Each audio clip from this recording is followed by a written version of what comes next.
Assalamualaikum warahmatullahi wabarakatuh. Halo anak-anak, bertemu lagi bersama dengan Ibu Putri. Bagaimana kabar anak-anak pada hari ini? Semoga anak-anak selalu dalam keadaan sehat ya, sehingga anak-anak dapat semangat untuk melakukan aktivitas pada hari ini, dan tentunya lebih semangat untuk mengikuti pelajaran Ibu pada hari ini. Sebelum kita memulai pelajaran kita pada hari ini, mari bersama-sama kita berdoa menurut agama dan kepercayaan kita masing-masing. Berdoa dimulai. Berdoa selesai. Materi pembelajaran kita pada hari ini yaitu Kelas 6, tema 9, subtema 2, pembelajaran 2, fakta tentang bintang jatuh. Ketika kita sedang memandangi langit malam yang cerah, bertabur bintang, mungkin kita akan melihat bintang jatuh yang bergerak begitu cepat. Tetapi, benarkah itu benar-benar bintang yang jatuh? Mengapa disebut bintang jatuh? Sebuah bintang jatuh sebenarnya adalah nama lain untuk meteoroid. Meteoroid tersebut terbakar saat mencoba memasuki atmosfer bumi. Jadi, bintang jatuh bukanlah bintang sama sekali. Tidak ada bintang yang dapat jatuh. Meteoroid adalah benda kecil yang ada di luar angkasa. Ukuran meteoroid mulai dari sebutir pasir hingga berdiameter sebesar 10 meter. Jika meteoroid berukuran lebih kecil dari sebutir pasir, para astronom menyebutnya sebagai debu antar planet. Tapi, jika meteoroid itu berdiameter lebih dari 10 meter, para astronom menyebutnya sebagai asteroid. Meteoroid disebut sebagai bintang berekor. Ketika meteoroid memasuki atmosfer bumi, ia akan membentuk ekor terang di belakangnya. Ekor atau garis terang di belakangnya disebabkan oleh meteoroid yang bergesekan dengan atmosfer bumi. Gesekan dengan atmosfer ditambah kecepatan yang tinggi ketika meteoroid memasuki bumi menyebabkan suhunya naik dan membuatnya berpijar. Meteoroid yang berpijar tersebut tampak dari bumi seperti bintang yang bergerak atau bintang jatuh. Masih ingatkah kamu tentang asteroid dan sabuk asteroid yang berada di sistem tata surya kita? Sabuk asteroid merupakan kumpulan asteroid yang membatasi antara planet dalam dan planet luar dalam tata surya kita. Asteroid berjumlah sangat banyak dan besar. Asteroid tersebut tertahan di jalurnya di antara orbit planet Mars dan Jupiter. Para ahli menduga ada sekitar 30.000 asteroid yang berada di sabuk asteroid. Asteroid juga diduga sebagai planet yang tidak jadi, oleh sebab itu ukuran diameternya bervariasi antara 10 meter hingga 30 km. Asteroid mempunyai ukuran yang lebih kecil dibanding planet, tetapi berukuran lebih besar dibanding meteoroid. Ayo berdiskusi pada halaman 87. 1. Apa itu meteoroid? Meteoroid adalah benda langit yang berupa potongan batuan atau logam yang memiliki sifat melayang-layang, bebas, tidak mengelilingi benda apapun di ruang angkasa. Bentuknya kecil, dipercaya sebagai pecahan dari komet dan asteroid. 2. Apa itu asteroid? Asteroid adalah benda langit yang mengelilingi matahari. Asteroid berkumpul pada lintasan yang dinamakan sabuk asteroid, mengandung sedikit logam. 3. Apa itu meteor? Meteoroid yang memasuki atmosfer bumi sehingga menjadi sangat panas hingga bersinar. 4. Apa itu meteoroid? Meteoroid adalah meteor yang tidak habis terbakar dan mencapai permukaan bumi. 6. Bagaimana terjadinya meteoroid? Sebagian besar meteoroid terbentuk karena adanya tabrakan atau tumbukan antar benda langit, bisa planet, komet, atau asteroid, satu dengan yang lain sehingga membuat sisa atau pecahan dari benda yang bertumbukan tersebut. Kemudian pecahan tersebut keluar dari lintasan asalnya. Selanjutnya, bagaimana terjadinya asteroid? Asteroid terbentuk dari debu dan es yang membeku menjadi batu karena suhu yang sangat dingin.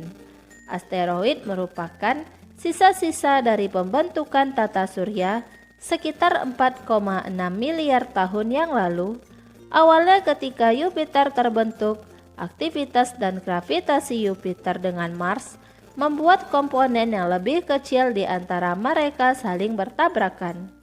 Tabrakan ini menciptakan objek kecil yang disebut dengan asteroid. Bagaimana terjadinya meteoroid? Benda angkasa berupa pecahan batuan angkasa yang jatuh dan masuk ke atmosfer bumi akibat gravitasi bumi. Saat masuk ke atmosfer bumi, terjadi gesekan dengan udara, sehingga benda tersebut menjadi terbakar di atmosfer dan sampai ke permukaan bumi. Berikut ini merancang model tata surya.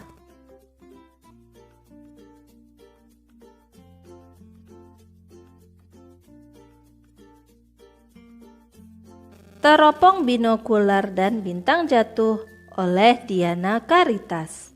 Dimas sangat senang mendapatkan kejutan hari ini dari Om Dodi. Pamannya yang baru kembali dari Bandung, Dimas mendapatkan sebuah teropong binokular.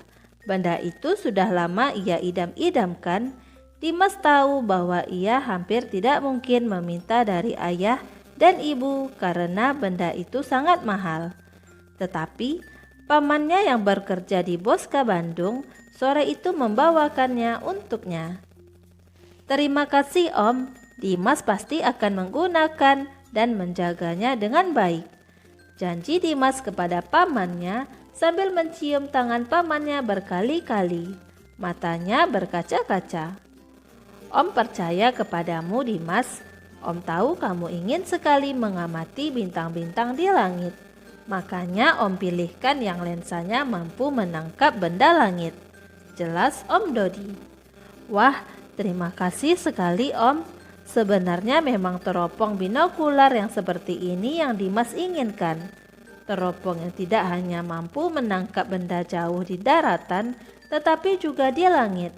Pasti mahal ya Om? Tanya Dimas. Ya, benda itu memang mahal. Tetapi kalau kamu mau memanfaatkannya dengan baik, rasanya seimbang dengan harganya. Alat ini berukuran 12 x 50, artinya lensanya berdiameter 50 mm dan mampu memperbesar benda yang dilihat hingga 12 kali lipat. Seharusnya alat ini mampu digunakan untuk melihat benda langit seperti kumpulan bintang-bintang. Jelas Om Dodi. Wah, senang sekali kelihatannya anak ibu ini. Setelah ibu ikut bergabung dengan Om Dodi dan Dimas di ruang tamu.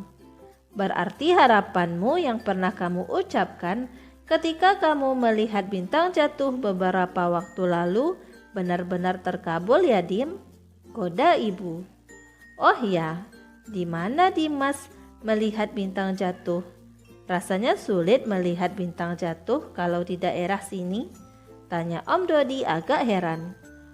Waktu kami pergi ke puncak bukit di seberang pulau itu Om, peristiwanya sudah cukup lama. Dimas melihatnya seperti bintang jatuh, tetapi cepat sekali. Lalu Dimas ingat, kata orang kalau kita melihat bintang jatuh dan mengucapkan keinginan atau harapan kita, maka keinginan atau harapan tersebut akan menjadi nyata. Jelas Dimas sambil tertawa tersipu. Oh, itu mitos Dimas, jangan percaya. Om tahu karena diberitahu oleh ibumu. Ibumu mengatakan bahwa kamu sangat menginginkan sebuah alat untuk mengamati benda langit. kata Om Dodi tertawa sambil mengerling kepada kakak perempuannya. Ah, Ibu dan Om Dodi ternyata telah bekerja sama ya. Terima kasih Ibu, terima kasih Om. Dimas janji akan memanfaatkannya dengan baik, kata Dimas. Ya Dim, tapi jangan lupa dengan kegiatanmu yang lain ya. Belajar, mengerjakan tugas di rumah, dan sekolah harus tetap diutamakan. Setelah itu baru menggunakan waktumu untuk mengeksplorasi benda-benda langit kesukaanmu. Nasihat Om Dodi. Pasti Om, jawab Dimas sambil menunjukkan ibu jarinya. Ayo menulis pada halaman 91. Alur cerita atau jalan cerita sebuah tulisan fiksi membantu pembaca untuk mengetahui rangkaian peristiwa di dalamnya. Alur cerita biasanya menjelaskan masalah atau konflik dan penyelesaiannya. Perhatikan kembali cerita fiksi di atas, lalu lakukanlah kegiatan berikut ini secara mandiri. Judul cerita, Teropong Binokular dan Bintang Jatuh. Siapa tokohnya? Dimas sebagai tokoh utama, Om Dodi tokoh tambahan, dan Ibu Dodi tokoh tambahan. Di mana peristiwanya? Peristiwanya di rumah Dimas. Kapan? Terjadi pada sore hari. Apa yang terjadi dan mengapa?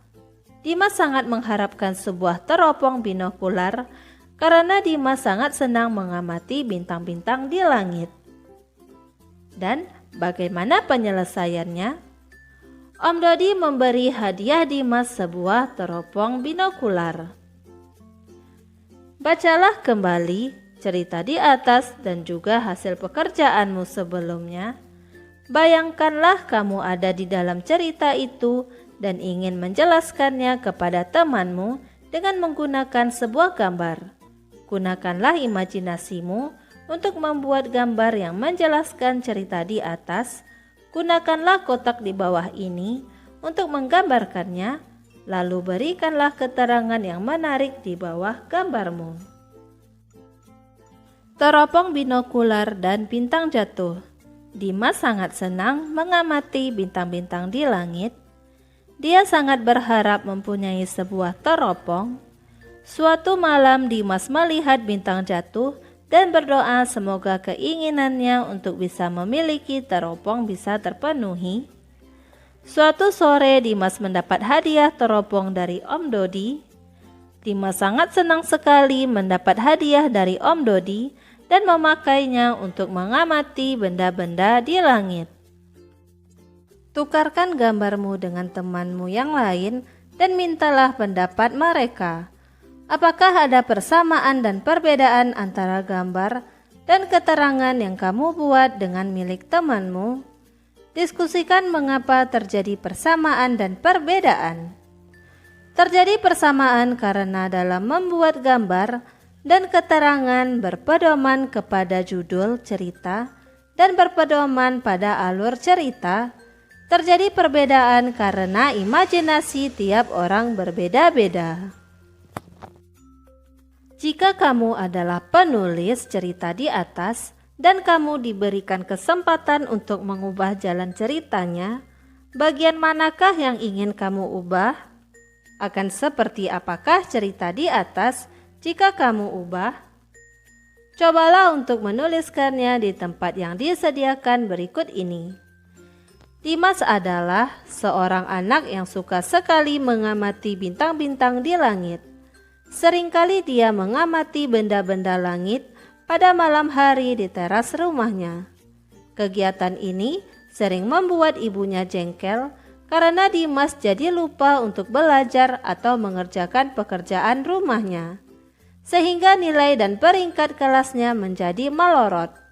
Untuk mengatasi hal tersebut, Ibu Dimas berunding dengan adiknya, Ibu Dimas, yang Dimas biasa memanggilnya Om Dodi. Kemudian Om Dodi menantang Dimas agar bisa mendapat peringkat pertama di kelasnya pada semester berikutnya, dengan imbalan jika Dimas berhasil menggapainya, maka Om Dodi akan memberi hadiah berupa teropong binokular. Tentu saja Dimas bersemangat karena dia tahu kalau teropong itu bisa digunakan untuk melihat benda-benda langit, termasuk bintang jatuh yang menjadi idaman Dimas untuk diamati. Akhirnya Dimas mendapatkan teropong binokular tersebut setelah meraih peringkat pertama pada semester berikutnya. Tari kreasi daerah. Tahukah kamu apa yang disebut dengan tari kreasi?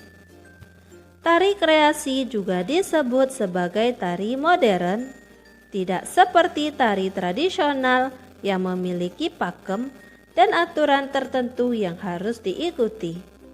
Tari kreasi lebih bebas, akan tetapi tari kreasi yang ada saat ini sering masih menggunakan sebagian dari gerakan-gerakan dasar yang diambil dari tari tradisional.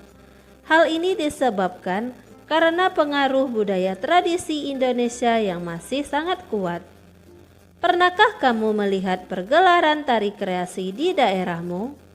Salah satu tari kreasi daerah adalah tari jejer kembang menur. Tari kreasi tersebut baru saja ditampilkan di Istana Merdeka.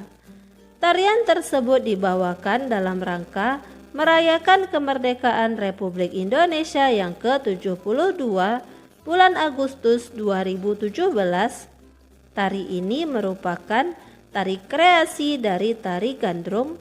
Tari gandrung adalah salah satu tari khas asal Banyuwangi, Jawa Timur. Saat ini, seniman Banyuwangi banyak mengembangkan tari gandrung menjadi kreasi baru. Namun demikian, mereka tidak melepaskan beberapa gerakan dasar tari gandrung. Selain itu, properti tari dalam tari gandrung juga masih menjadi ciri khas. Tari gandrung sebenarnya merupakan tari berpasangan, akan tetapi dalam pergelarannya saat itu tarian dibuka dengan tari jejer gandrung. Tari jejer gandrung ditarikan semua penari secara tunggal. Setelah itu para penari mengundang pasangannya untuk menari bersama. Di daerah lain di Indonesia tentu banyak tari kreasi daerah yang diciptakan. Tujuannya adalah agar daerah tetap melestarikan seni budaya daerahnya. Tari kreasi biasanya dibuat sesuai dengan perkembangan masyarakat saat ini. Beberapa gerakan properti tari maupun lagu pengiring dikembangkan menjadi lebih dinamis dan modern. Selain itu, tari kreasi juga digunakan untuk menyampaikan pesan-pesan yang lebih sesuai dengan keadaan masyarakat saat ini. Hal ini merupakan salah satu cara untuk mempertahankan dan mengembangkan warisan daerah. Upaya ini dilakukan agar generasi muda dapat meneruskan dan melestarikannya. Ayo berlatih pada halaman 94. Bagaimana dengan daerahmu? Apakah daerahmu memiliki tari khas daerah? Adakah usaha-usaha untuk mengembangkannya menjadi tari kreasi daerah? Bersama dengan teman sekelompokmu, lakukanlah kegiatan berikut ini. Carilah informasi tentang salah satu tari kreasi daerah yang berasal dari daerahmu. Cari tahu tari khas yang dijadikan acuan untuk membuat tari kreasi baru. Kumpulkan informasi tentang tari khas dan tari kreasi tersebut, lalu catatlah dengan menggunakan tabel berikut. Nama tari khas daerah yaitu Tari Saman dari Aceh. Sejarah tari, awalnya merupakan tarian etnis suku Gayo. Pada mulanya tari Saman bertujuan sebagai media dakwah untuk menyebarkan agama Islam. Properti tari terbagi menjadi 3 bagian. Pada kepala dipakai bulang teleng dan sunting kepies. Pada badan dipakai baju kantong, jelanda, dan kain sarung. Pada tangan dipakai topong gelang dan sapu tangan. Musik pengiring yaitu rebana, suara teriakan penari, tepuk tangan penari, atau tepukan pada anggota badan. Cara menarikannya yaitu ditarikan secara berkelompok, bisa belasan atau puluhan dengan jumlah ganjil, dengan gerakan serempak atau kompak. Tari saman umumnya dimainkan oleh 17 penari dengan ketentuan penari nomor 9 disebut pengangkat atau tokoh utama, penari nomor 8 dan 10 disebut pengapit atau pembantu, penari nomor 2 sampai 7 dan 11 sampai 16 disebut penyepit atau pendukung, penari nomor 1 dan 17 disebut penupang atau penari ujung. Nama tari khas daerah yang berikutnya yaitu tari piring dari Sumatera Barat. Sejarah tari berasal dari Kabupaten Solok, Sumatera Barat. Properti tari yaitu piring, musik pengiring, rebana, dan gong sahaja. Dalam keadaan tertentu bisa juga diiringi dengan alat musik lain seperti talempong dan gendang. Cara memainkannya dengan mengayunkan piring-piring tersebut dengan gerakan-gerakan yang cepat dan teratur, dengan catatan piring tersebut tidak terlepas dari genggaman tangan. Yang ketiga, nama tari khas daerah yaitu Kipas Prakarena dari Sulawesi Selatan. Sejarah tari, tarian peninggalan kerajaan Goa berdasarkan mitos masyarakat daerah Goa. Tarian berawal dari kisah perpisahan antara penghuni Kayangan atau Boting Langi dan penghuni Lino, bumi, pada zaman dahulu. Properti tari yaitu kipas dan pakaian busana adat, musik pengiring, alat musik tradisional yang disebut dengan gondrong rinci atau terdiri dari gendrang dan seruling. Cara menarikan biasa ditampilkan oleh 5-7 penari wanita. Yang keempat yaitu nama tari khas daerah, nama tari Gamyong dari Jawa Tengah. Sejarah tari, tarian rakyat untuk memeriahkan suasana ketika musim panen padi. Properti tari, kemben, sebahu yang dilengkapi dengan selendang, identik dengan warna hijau dan kuning. Musik pengiring, musik gamelan seperti kendang, gong, dan kenong. Cara menarikan, jumlah penari tidak disyaratkan. Nama tari kreasi daerah. Nama tarian yang pertama yaitu tari kuntulan dari Jawa Tengah. Arti dan makna tarian, gerakan pada tarian ini identik dengan gerakan pencaksilat bernuansa Islami, karena terlahir di masa perjuangan kemerdekaan.